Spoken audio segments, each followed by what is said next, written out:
Hello, good morning, children. How are you all? Okay, I hope all of you are fine. So, in the previous video, I have explained about the Delhi Sultans. Okay, third lesson, Delhi Sultans. In those Delhi Sultans, how these sultans arrived India and who were the famous women rulers ruled our subcontinent. Well, who were the rulers? First of all, first one is Razia. Before her, Didda. Okay, Didda. That means Didi. She ruled about 982 1003, and later Razia Sultana. Okay, later Razia, and then Rudramadevi. So these were the three women rulers, Rudramadevi, who ruled our Indian subcontinent. Okay, till there I have explained. Now let's see. From garrison town to empire. From garrison town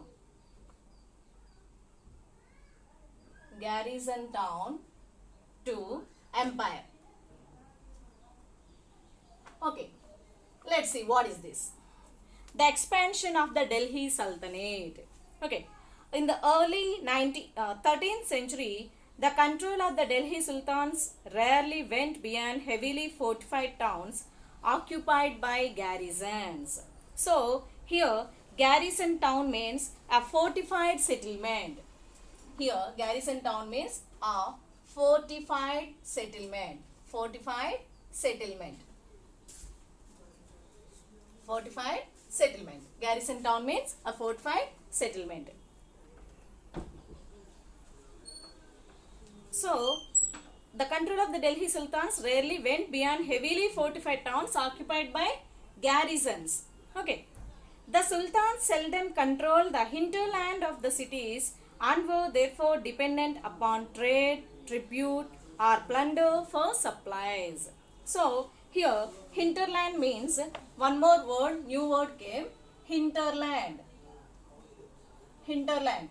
What is the meaning of this hinterland? Hinterland means the lands adjacent to a city. The lands adjacent to a city. The lands adjacent to a city. So, these were called city or port that supply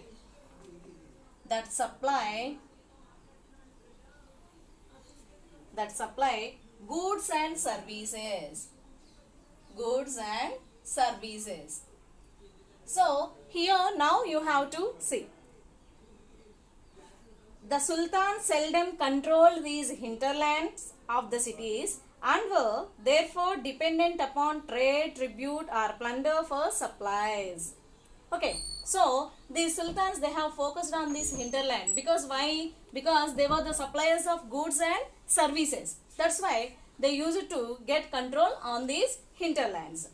And controlling garrison towns in distant Bengal and Sindh from Delhi was extremely difficult. So, these garrison towns, okay, fortified settlements, if the capital is Delhi, if the Sultan is here means, what about these farther garrison towns, which are there here? Bengal, okay, from Delhi to Bengal and at the same time Sindh. So, this Sindh was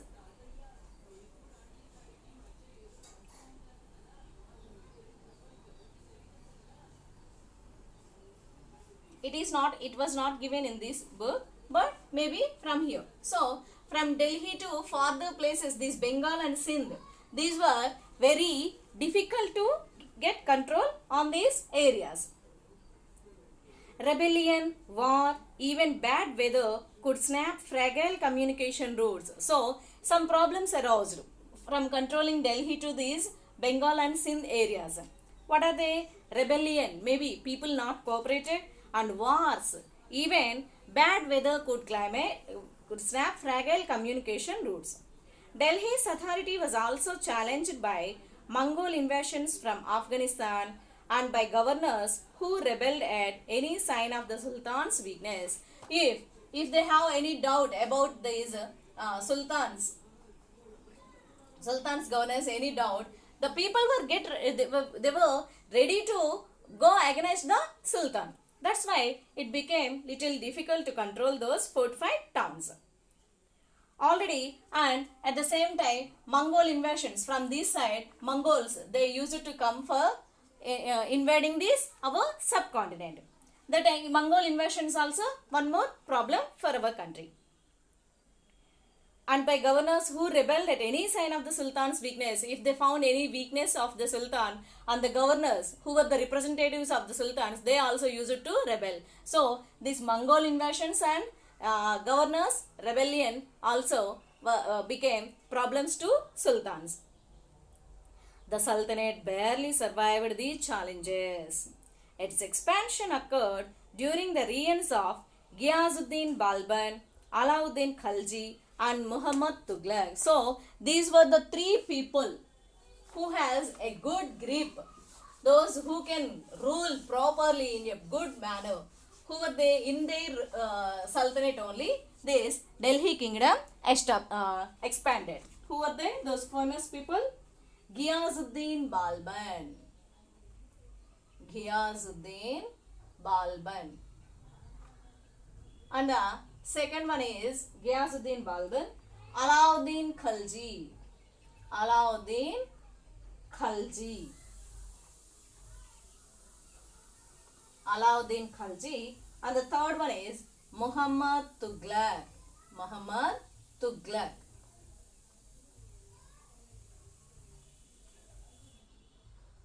Okay, these were the three people who, in these three people's reign, this Delhi Sultanate expanded very well. Delhi Sultanate expanded.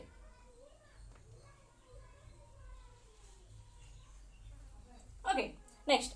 The first set of campaigns along the internal frontier of the Sultanate aimed at consolidating the hinterlands of the garrison towns. So, the first set of campaigns along the internal frontier of the Sultanate aimed at consolidating the hinterlands. That means, if we occupy these hinterlands, it means hinterland means they were the suppliers of goods and services. So, if we get these hinterlands in our control, means they can occupy whole continent, whole kingdom. So, this is the plan to capture the hinterland towns first.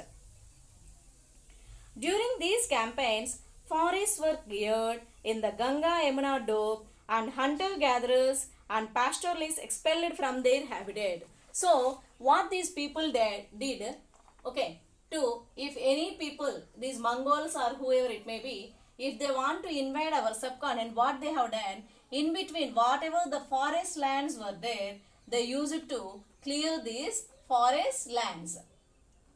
Okay, and the people, the tribal people, pastoralists, that means the people who were in those forests, they were cleared up from these forests, inhabited, that means they were sent away from the forest, expelled from their habitat.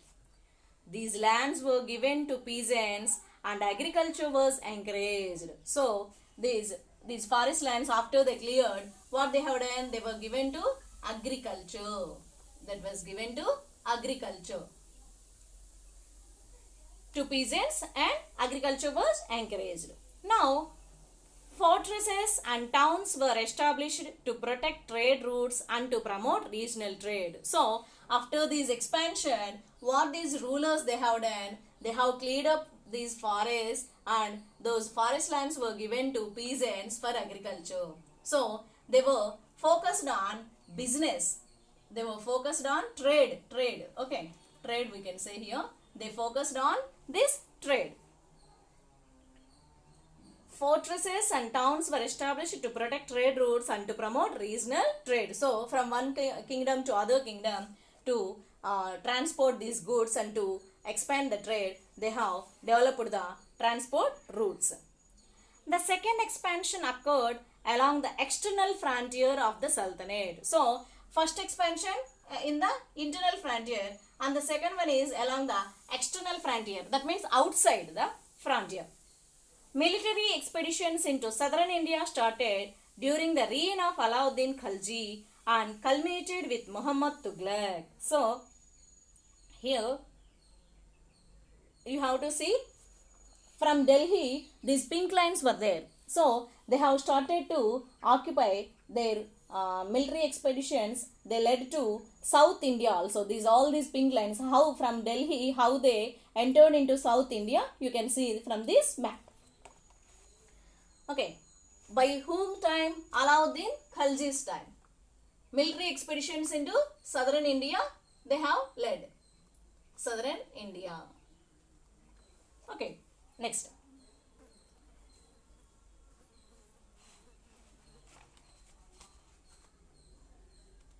And culminated with Muhammad Tughlaq. Muhammad Tughlaq also, he also gone to this southern India.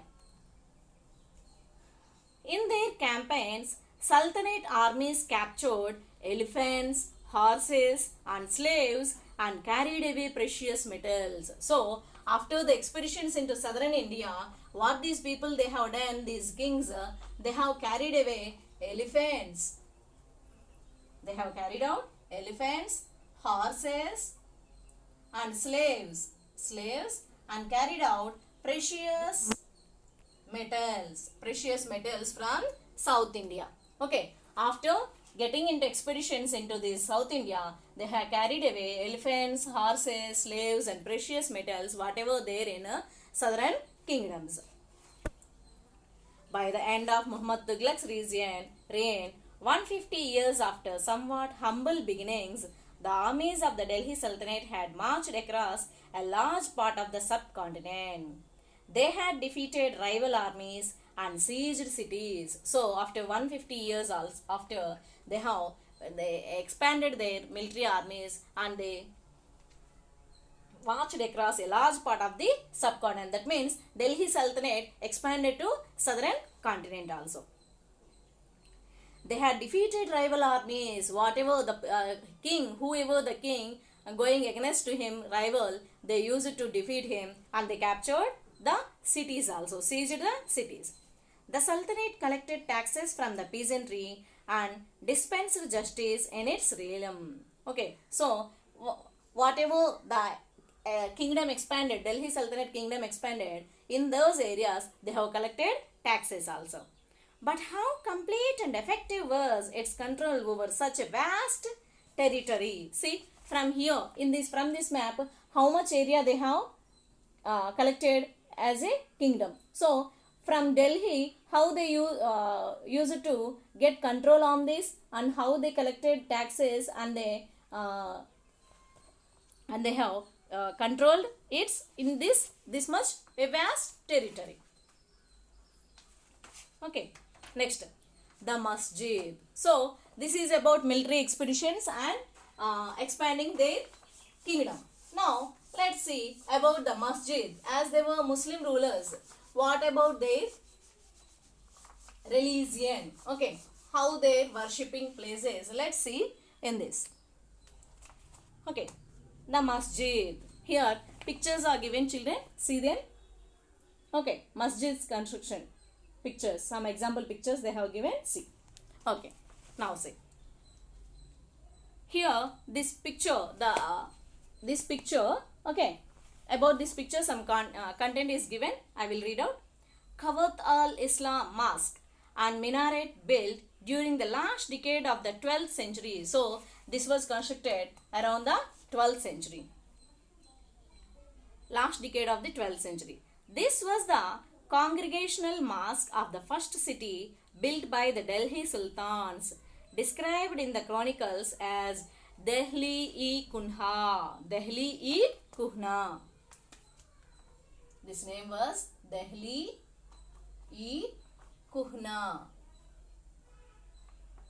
Okay. This was congregational mosque. That means holy mosque. The old city.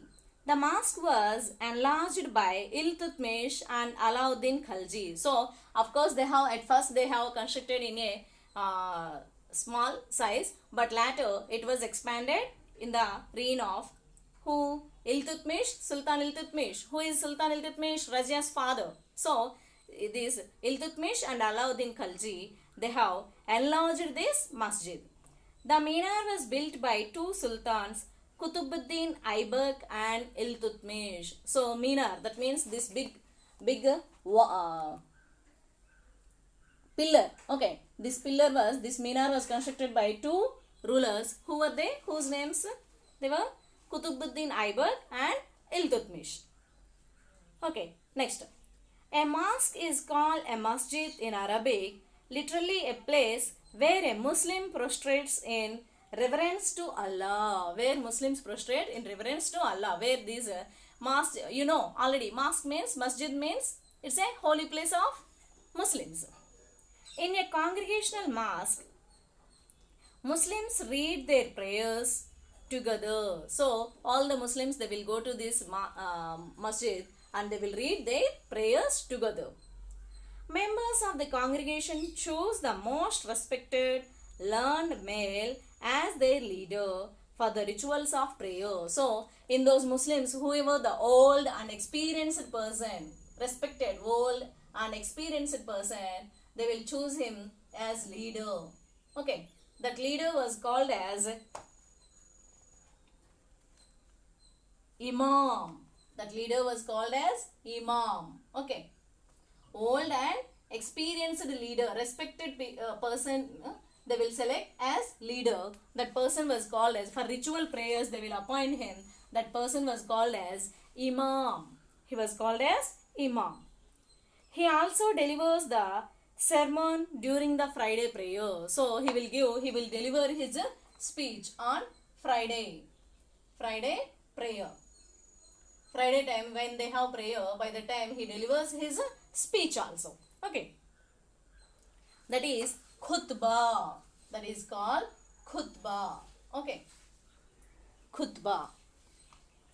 During prayer, Muslims stand facing Mecca.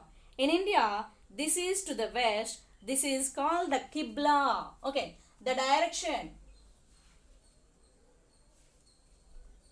in which Muslims do prayer.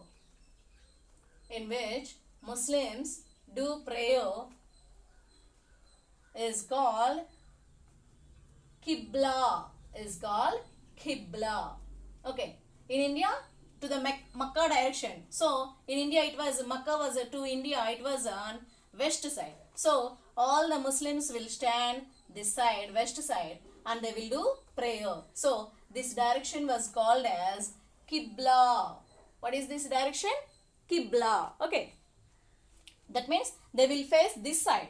That means opposite to me. They will face this side and they will do prayers. West side they will stand and they will do prayers.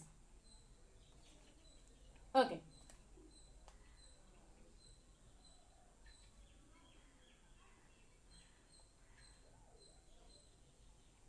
The Delhi Sultans built several mosques in cities all over the subcontinent.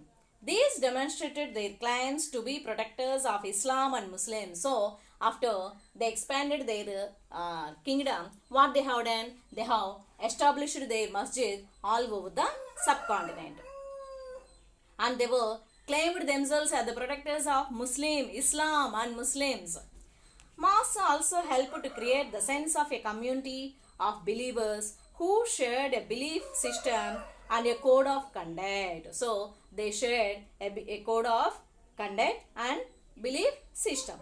It was necessary to reinforce this idea of a community because Muslims came from a variety of backgrounds. So, as they came from Afghanistan, you know, already from Mongols invasions and from different backgrounds they have come. So, to secure their backgrounds and cultures, what they have done, they have established all over their masjids and their community houses and their Islamism. Okay, so this is about this Delhi Sultans. The remaining part I will explain in the next video, children.